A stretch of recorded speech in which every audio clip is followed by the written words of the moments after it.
Good evening, everyone. I hope you're all having fabulous days. Let's go ahead and head on into collectively rewilding.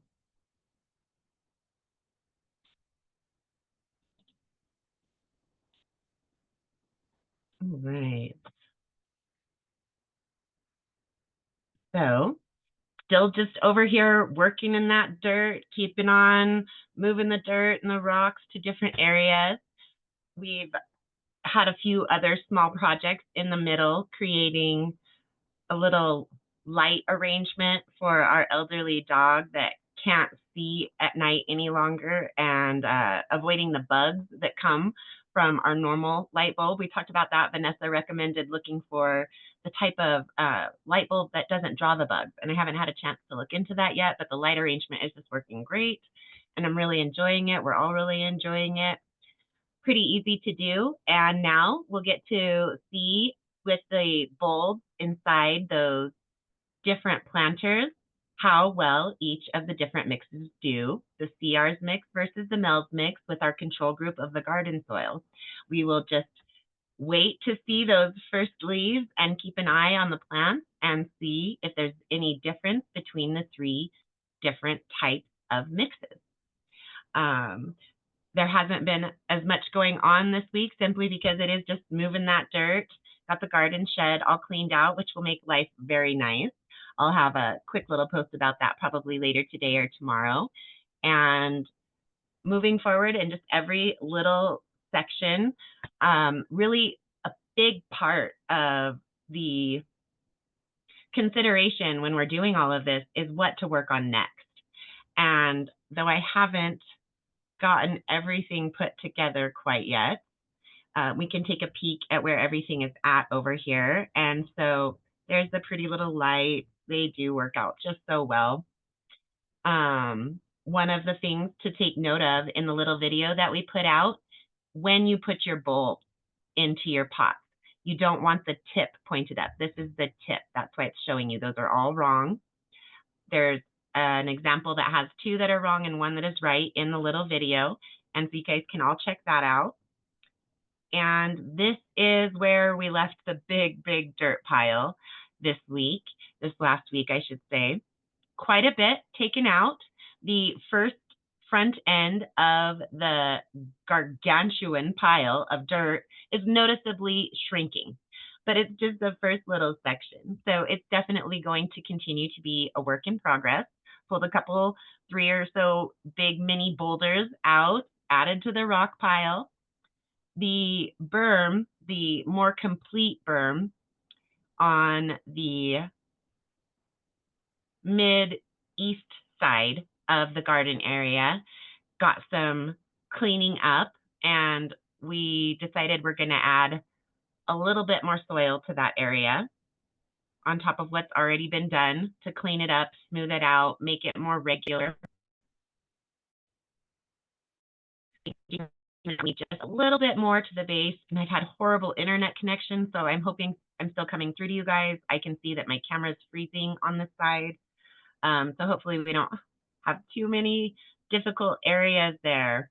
We may not want to do the tour. I was thinking that we would do our collectively rewilding tour. I really need to get a new one out, but if my internet's going to glitch on us like that, it's probably not the best idea. So we'll see. It's not even managing to load the garden plan very well back here. It always takes a minute, but yeah, that was a little bit long. And so this is the area here that has been cleaned up quite a bit. The area looks pretty uniform now. You can see in the pictures that it's gotten that uniform look where the new areas you can see before it dried there, where we added in a little bit to smooth it out and just keep it a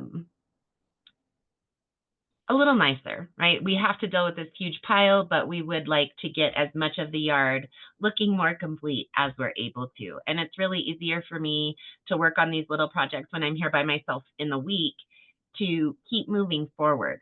But finding which little project that we're going to do next sometimes is a little challenging because there is such a large amount of work to do. So having said that, I'm going to come in this week, hopefully, and add some more soil to the berm. I'm also going to start taking these rocks and some of the extra wood chips that are still on the side yard. We can still steal some of those wood chips over there. I'm going to line the trench with those wood chips and the rocks. That does need to get cleaned up a little bit first, so it's a process. I've started the process of cleaning up the berm on the top. Now the swale itself needs to be cleaned out, smoothed up a little bit. Just that big machine, the big excavator that came in and dug it out, did a fabulous job, but it's not a fine work tool. It's a very large scope tool. So now I need to go in by hand and get it more cleaned up.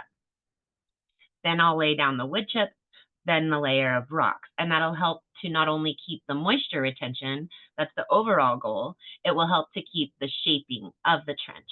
The addition of the river rocks was something that my husband wanted because he really wants this project to show the true depth of what can be accomplished, and a part of that is maintaining the structures so you don't have to put as much maintenance in. There will be maintenance over time to maintain these structures, but you want to do it in a way that creates less work, not more, right?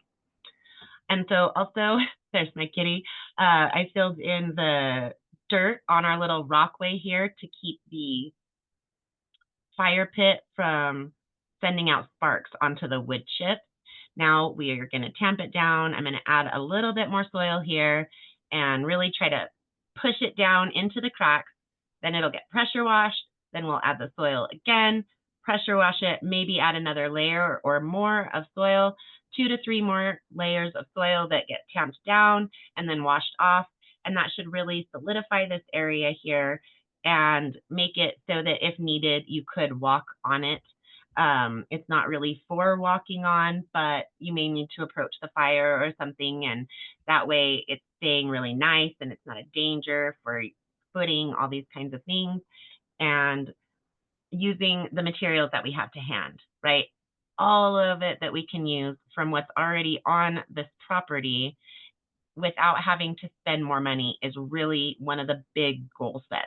It's going to cost money no matter how much we save, but the less that we have to spend on the structures, the more we have to spend on putting in the garden next year, right? Hopefully next year. And so that's all a big part of this process, showing people how to do these different kinds of projects with as little investment financially as possible so that it's a benefit, not a drain on your pocketbook. All right. Oh, and you can see on my little sand cherry, a little volunteer bush in the back. It's going and putting out 3 little blossoms. It's really been damaged. I think that the previous homeowners tried to get rid of it. So it's been cut back, and I need to get in. You can see that it's covered in crabgrass, and I need to get in and just clean that out, give it a little bit of breathing room. I do want to see if we can save it and keep it going forward. It's not invasive like the volunteer blackberry in the backyard, which I have to decide what to do with. I did cover up this area back there. Let's see, where's the picture of that? Yes, this one here. I've started filling in this raised bed that was already on the side of the house, a little runner raised bed. I added some of the better soil out of our pile here, and I put another layer on top of this. And then I added wood chips after putting some blue hostas in, and I should have saved the packaging. Give me 2 seconds. Yeah, they're really pretty. Hostas are a very common indoor plant. You can see the big, almost heart-shaped leaves. You'll see them in a lot of homes, more commonly green, sometimes green with white edging inside, or perhaps even along the seams and the veins in the middle of the leaf. They're called hostas. These are a blue variation. And I'm not sure all hostas are edible, but I know that these blue hostas, at least part of the plant, are edible, and they're so pretty. And this side of the yard is right between our house and the neighbor's house, and the sun barely really hits it in the middle of the day. So this is almost a full shade area, and that's what this plant prefers, is to be specific, where did my little list go? It's full shade to partial sun. So this little area over here is going to be ideal for it. And I have to decide if I want to try to kill this blackberry that was most likely a volunteer. It is considered invasive. I was talking to a lady up in Oregon that many of you are familiar with, Misty Folds, and they too have a blackberry volunteer in their yard that I guess is already just starting to try to take over. And they're familiar from a previous property that they had experience with where it was just taking over an entire portion of a property. These blackberries can become monstrous and just really hard to deal with. So I don't know if I want to allow it to continue and just severely trim it back every year, or if I'm going to try to eradicate it. I haven't decided. I really do like blackberries, and I would love to have some already producing almost anything in the backyard this year, but it is a very big question mark whether you want to risk creating a big problem for yourself, right? And so you can see it. This is the blackberry here, the vining part, and it trails all the way over here and even down into our window well for the basement half of the house. And then this part right here, let me see if I can make it a little bit bigger. Oh yeah, that's great. This is actually a standing portion that's going to become more bush-like. I've covered it up quite substantially, as well as these weeds over here. And I may decide to get rid of it all. I may leave it. I just really don't know which direction I'm going to go. So we'll keep you guys in the loop on whether or not we choose to keep those blackberries. All right. So pretty fun stuff.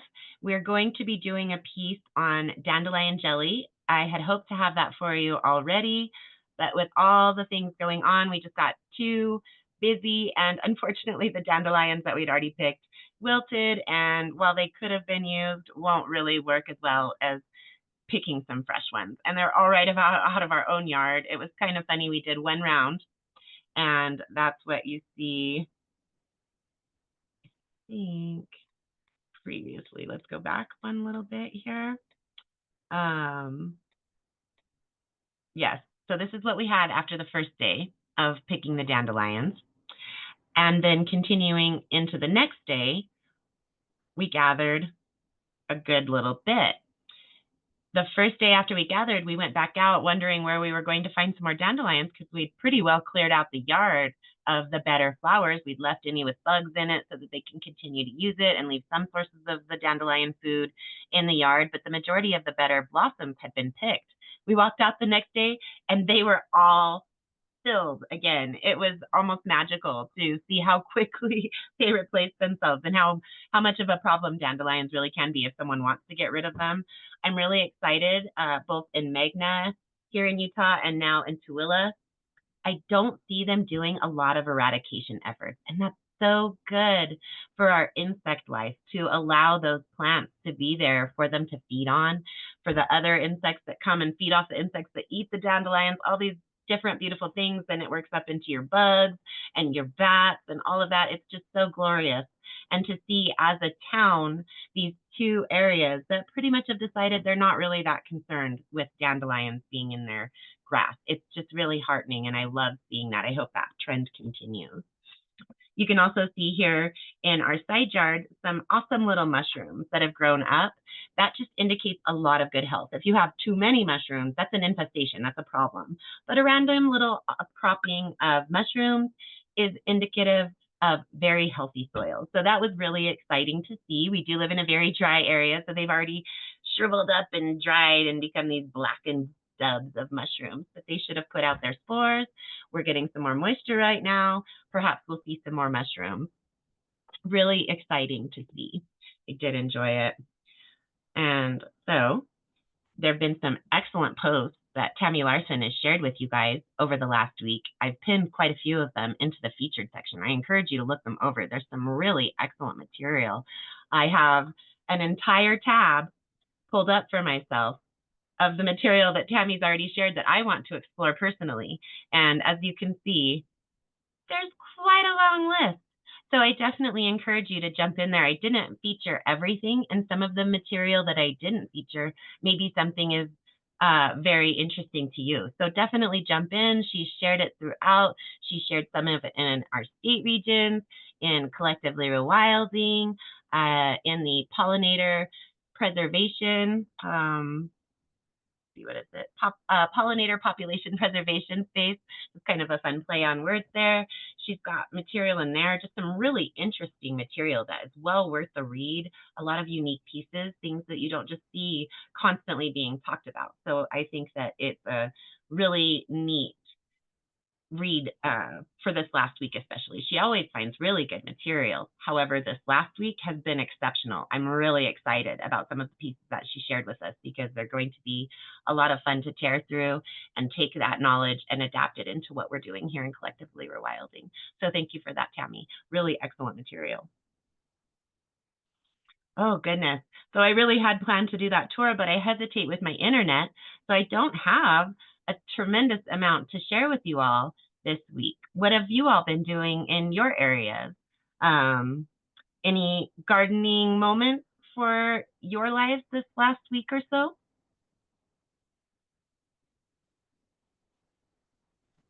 I was reading. You got a Let me little, turn but this don't other worry phone about it. down. Please just go ahead. I was reading when to trim the trees, and I trimmed some of my trees.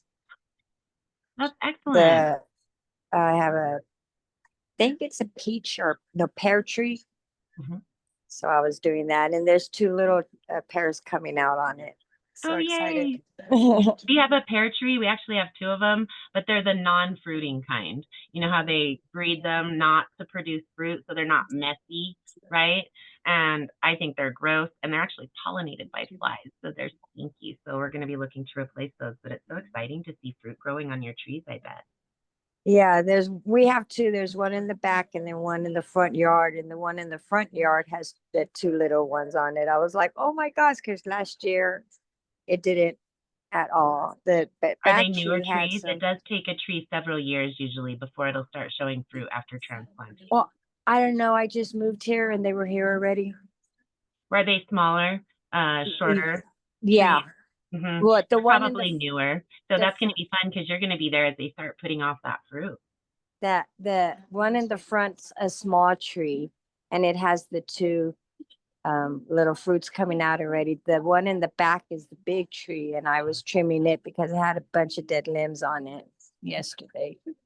Well, if it's a bigger tree and it's not showing fruit, and doesn't show fruit again this year, and that you've not had any problems with like your blossoms freezing or anything, that may be a non-fruiting variety of pear tree as well, unfortunately. Well, it fruited last year, and the one in the front didn't. Okay. So I don't know, but we did have snow this year, so I'm not sure if that affected it or not.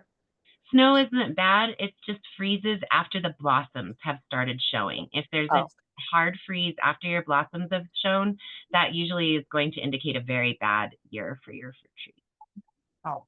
One of the things that you can do on a smaller piece of property, if you know there's going to be a hard freeze, right before the sun comes up, if you go out and wet your tree down, it'll keep it. What happens is that frozen material on your plant is hit by the sun and it like burns it really hard right when the sunlight hits it. So if you can get the actual frozen ice crystals off of your plant before the sun hits it, then it won't have that high of a level of damage. Oh, good to know. Thank you. Absolutely. So we had some later freezes here, but it didn't affect the fruit blossoms. Unfortunately, our trees won't flower or won't fruit, but it's good to know that hopefully the farmers in the area should still have success with their fruit trees this year, I think. So that's always good. Hopefully you guys will see the same. Okay. How about anyone else? Any kind of gardening going on in your world? And let's check in with Benny in the chat. Benny has been seeing bees and more insects. That's wonderful. That's the base, right?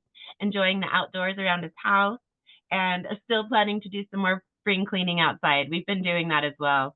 I actually started it last fall when we first got the property because not only the trash that blew in just from probably years where they weren't really concerned with their backyard, but there were also just these weird chunks of broken up blue plastic all over the yard. It was just awful. I spent probably an entire month out there pretty much down on my hands and knees scrabbling in the dirt, digging all of that yucky plastic out. So yeah, spring cleaning outside is a real thing that has to happen sometimes. I hear that, Benny. Mm. All right. How about you, Anita? Are you guys gardening any this year?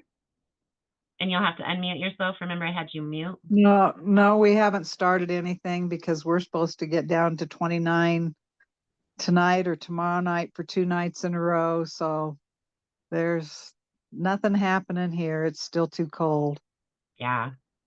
That front window that you guys have would be such a nice window for seed starting. Oh wait, we talked about that. The cat. Yeah, Well, the cat's not a good combination. combination to have with plants in the house. Yeah. So Are you going to put in a garden then? I don't know. I haven't really talked to your father about it. I was thinking about it the other day. We'll have to see.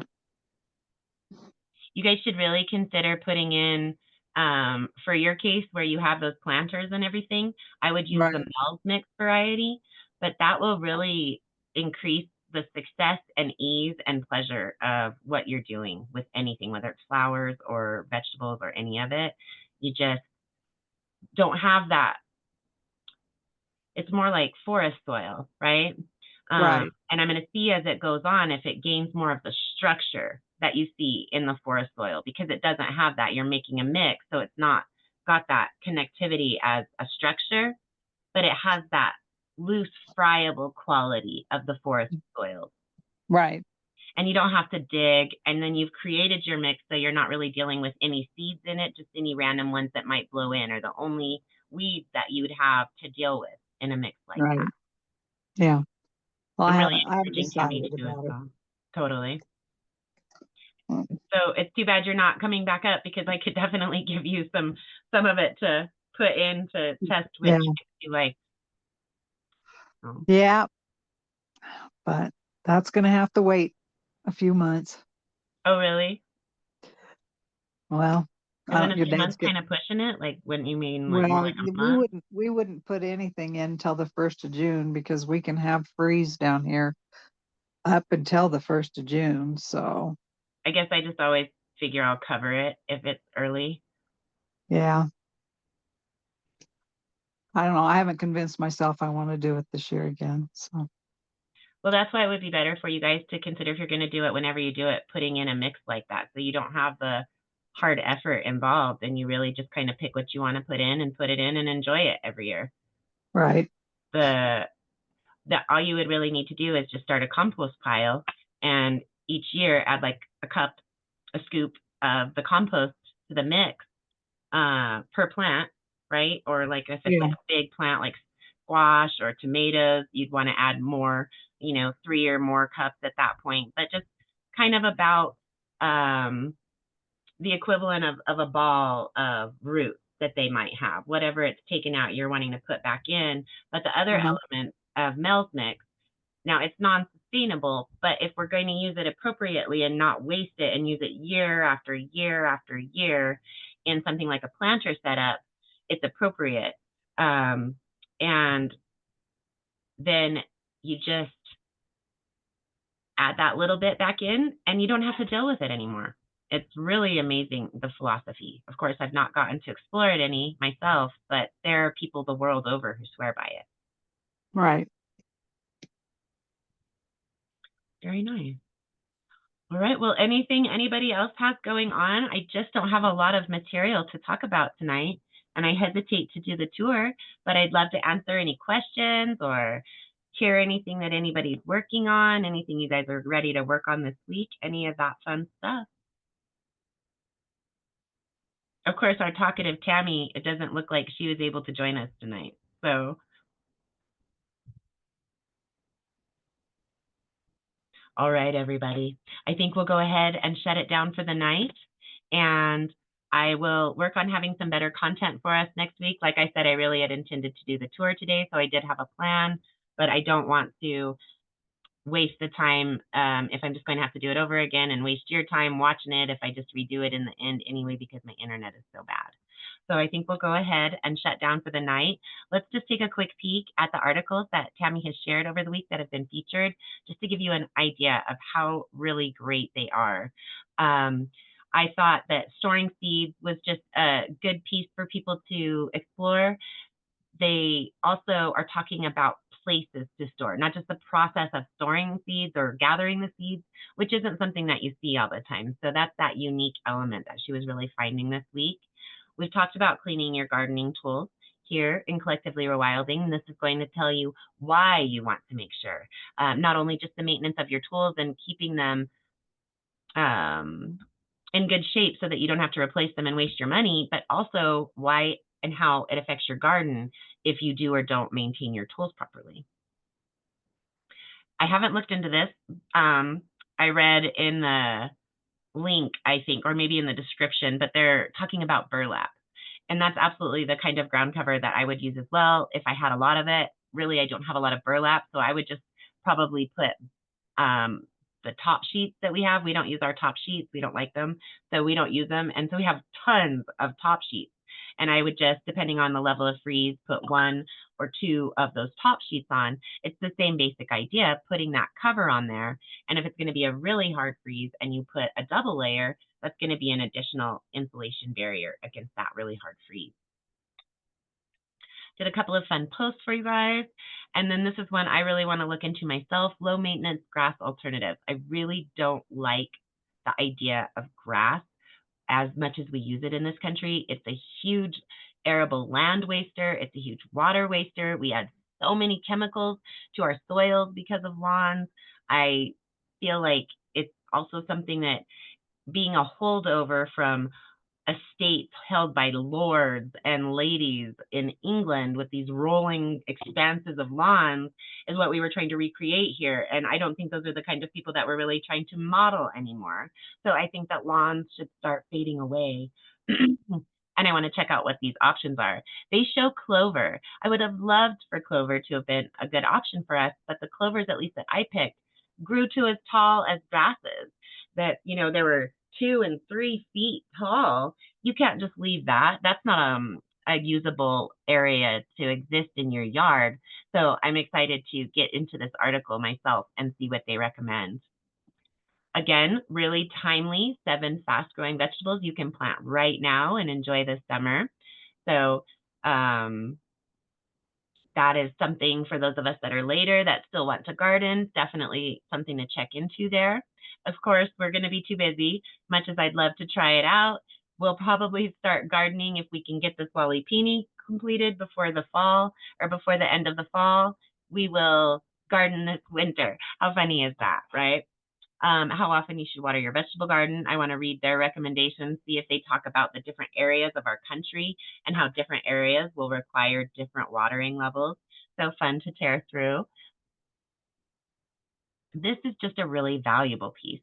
Climate Smart Gardens, how to design your landscape for extreme weather. More and more, that's what we're experiencing. And planning that into our gardens will save us a lot of heartache and failure in the future if we're able to make adjustments to help protect our gardens, right? Regenerative gardening, always a great topic. Shade is hard. If you have a shady area, which I've had several in the last 2 areas that we've gardened in, it's a little bit more difficult to utilize those spaces well. So this is an excellent article to tear through too. 12 drought-tolerant landscaping ideas. Over here in the West, we're always looking for water-saving material.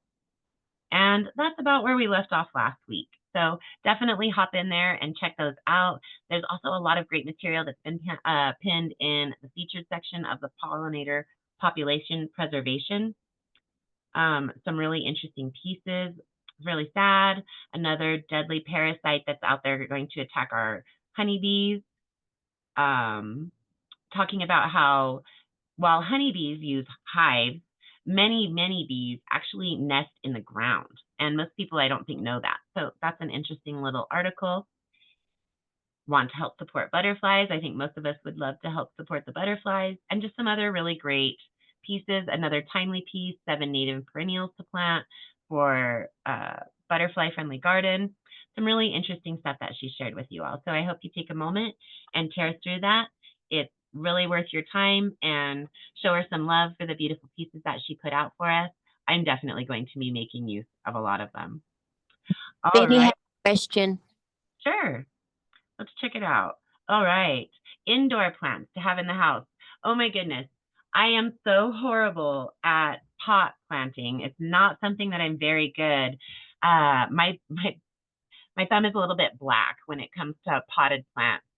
I'm trying to get a lady to join us who has over yes, I don't I need the bugs, man. The bugs, I understand the bugs and the soil. I don't understand this like insulated, unnatural container gardening process. I don't do well with it. I have learned some of what I was doing that were mistakes. I didn't believe that you should have to replace the soil every year. I thought that was just silly, and there should be some way to keep a plant in the soil it's in, but I've done a lot of research and thinking about the bug element. The bugs don't interact with our plants in those pots very much. I mean, maybe a little, but you're not going to have any earthworms, and you're not going to have the type of interaction that you have in the ground when you have healthy soil in your ground. So there's some definite things that I can do to improve my own skill set when it comes to potted plants, and I'm always trying, but that's not my specialty.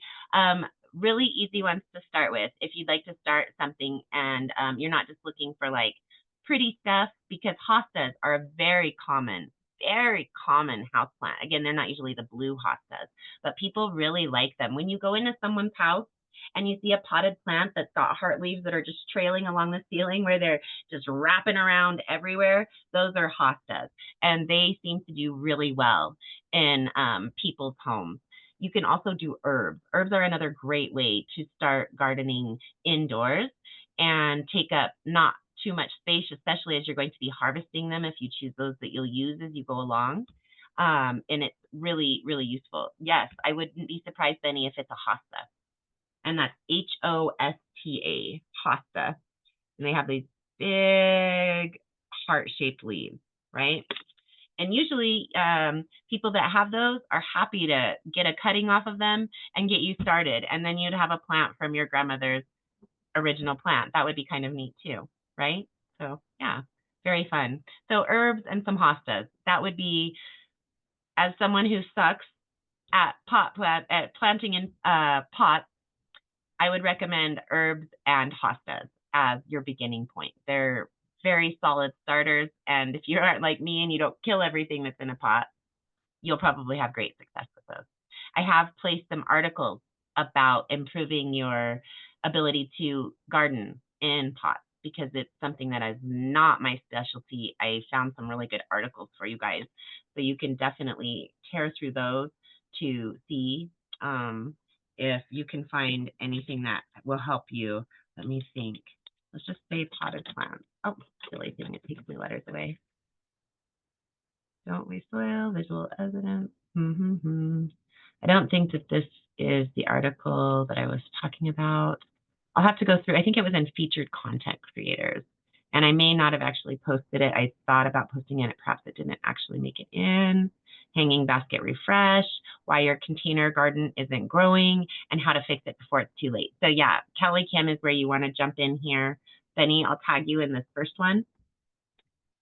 And that will give you some ideas on better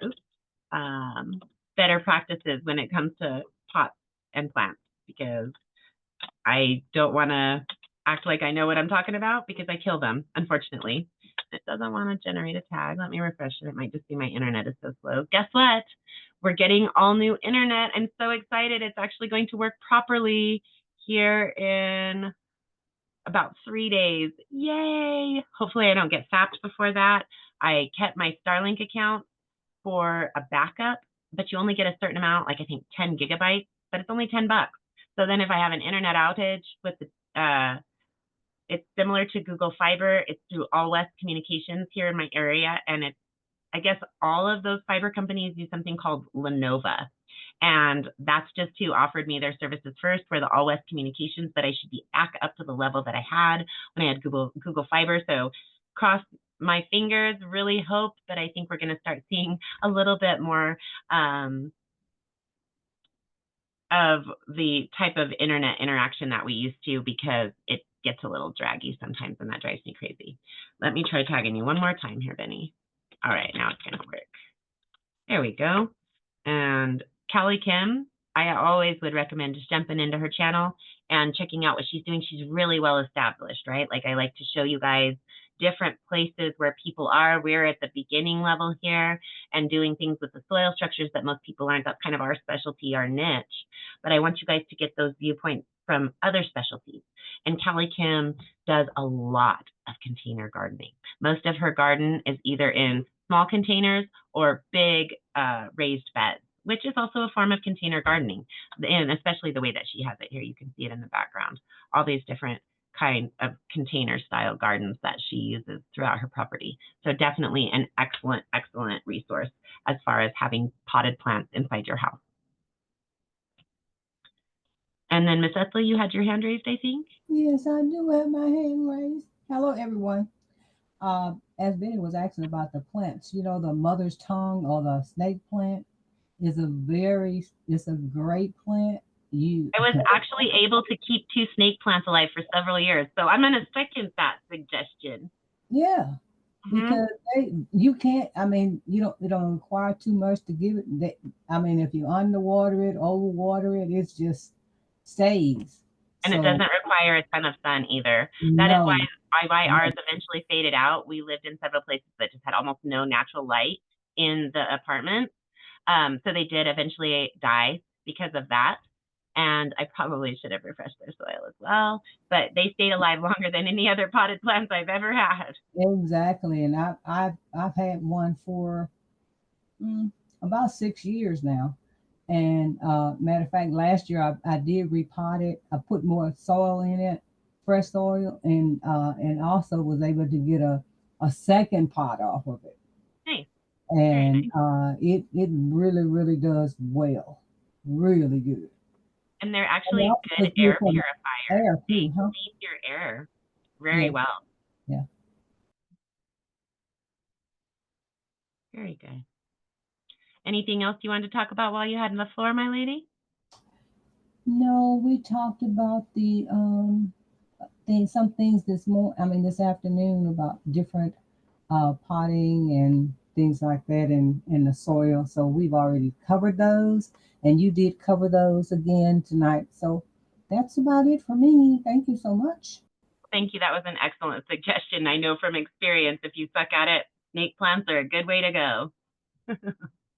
All right, everyone. Well, tons of fun as always. I will do better next week. We'll get that tour out hopefully this week. Maybe my internet will clear up and I'll go ahead and do that tonight. We'll see where we're at. I hope you all have a wonderful week. Oh, Sabrina. Yeah. One other thing. Everyone could write down questions that they may want to ask you and don't. They could write them down. So next week we can have a discussion on their topics as well, because I see a lot of articles on different things on gardening and things like that. So it may be something that we can bring to the table as well. Absolutely. Well, the Thursday Q&A is a really great place for that as well. Yeah. So I always forget what that one is timed. It's still just a little too new. Let's check it out. That'll be this Thursday at 7:30 p.m. Pacific, 8:30 p.m. Mountain, 9:30 p.m. Central, and 10:30 p.m. Eastern for you East Coasters over there. I think Benny and Vanessa's more south there, so maybe you're in Central, Vanessa? Yeah, I'm in Central. So we're all spread out, right? Tammy's over there, Pacific. I'm in Mountain. You and Miss Ethel are in Central, and Benny's over there in the East Coast time. So lots of variety for our time zones. But that will be this Thursday, and it's just a half an hour too. So for those of you who it's a little bit later, if you're able to make it, it'll only be for a half an hour. And I would love to answer any questions that you come up with or feature any articles that you guys see that you want to talk about. So I hope to see you all there this Thursday. And please feel free, unmute your mics to say goodnight, everyone. Good night, everyone. Good night. Good night, Ethel. Good night, Mom. Good night. Good night, Vanessa. Have a good night, everyone.